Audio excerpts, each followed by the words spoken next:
Bir zamanlar yemyeşil ormanların derinliklerinde, huzur içinde yaşayan birçok hayvan vardı. Ormanın kuytularında, ağaçların gölgelerinde her biri kendi hayatını sürdürürken, ormanın düzeni içinde herkesin bir yeri vardı.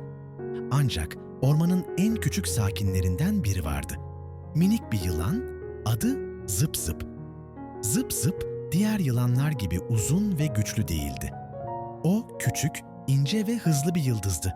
Ama bunun yerine Zıp Zıp'ın cesareti, zekası ve yardımseverliğiyle tanınırdı. Herkes ormanın büyük ve güçlü hayvanlarının yaptığı işler için övülse de Zıp Zıp'ın küçük boyutları çoğu zaman göz ardı edilirdi. Ormanın en yüksek tepeye doğru tırmanan dev ağaçlar, güçlü rüzgarlar, derin göletler ve keskin kayalıklar vardı. Zıp Zıp bu zorlukları aşmakta hiç zorlanmazdı çünkü dar yerlerde rahatça hareket edebilir, en ince boşluklardan geçebilirdi. Ama yine de hep biraz yalnız hissederdi. Ormandaki büyük hayvanlar hep birbirlerine yardımcı olur. Birlikte büyük işler yaparlardı. Zıp Zıp ise tek başına kalmayı tercih ederdi. Çünkü bir yılanın gerçekten önemli bir şey yapması gerektiği zaman bir yılanın nasıl yardımcı olabileceğini kimse pek anlamazdı. Bir gün ormanda büyük bir fırtına çıktı. Gökyüzü kararırken rüzgarlar ağaçları sarsıyor, ağaçlar devriliyordu. Fırtına uzun sürdü ve sonunda dindi. Orman sakinleri fırtına bittiğinde büyük bir kaosla karşılaştılar.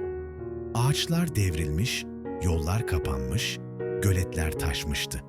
Ormanın her köşesinde tıkanmış yollar, bloklanmış geçitler vardı. Hayvanlar bir şekilde ormanın öbür tarafına geçemiyorlardı ve ne yapacaklarını bilemiyorlardı.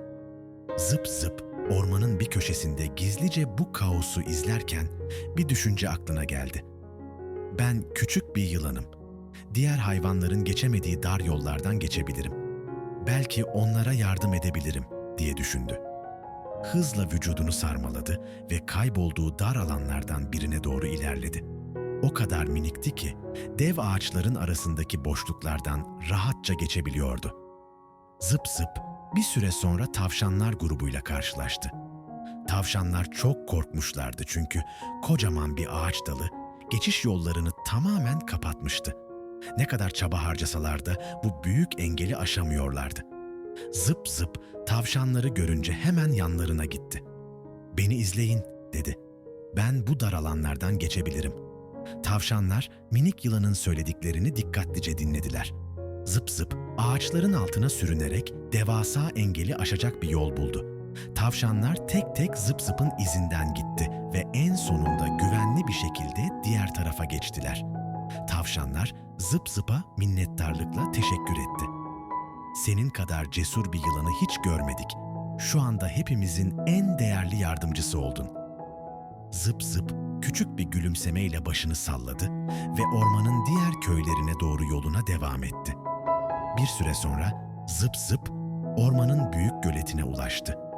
Burada suyun taşmasıyla birlikte suya ulaşamayan bir grup kaplumbağa vardı.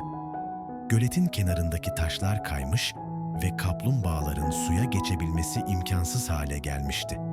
Zıp Zıp suyun kenarındaki taşlardan sıçrayarak bir yol açmaya karar verdi. Zıp Zıp yavaşça kayalıkların arasından geçerek kaplumbağaların ulaşabileceği bir geçit açtı. Kaplumbağalar minik yılanın açtığı bu yolu dikkatlice takip ettiler ve güvenle suya ulaşmayı başardılar. Kaplumbağalar Zıp Zıp'a büyük bir teşekkür etti.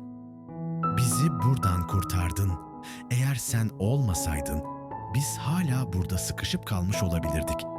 Ne kadar cesur bir yılan olduğunu şimdi daha iyi anlıyoruz."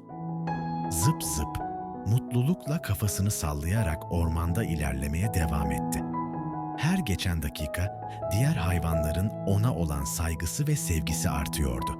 Zıp Zıp büyük işler yapamayacağını düşündüğü her anın aslında kendi küçük ama etkili katkılarıyla büyük sonuçlar doğurduğunu fark ediyordu. Sonunda ormandaki tüm hayvanlar Zıp Zıp'ı büyük bir kutlamayla karşıladılar. O, küçük ama cesur bir yılan olarak ormanın en değerli kahramanlarından biri olmuştu. Artık herkes biliyordu ki boyutlar önemli değildi. Önemli olan kalbin ne kadar büyük olduğuydu. Zıp Zıp ormandaki herkesle birlikte kutlamalar yaptı.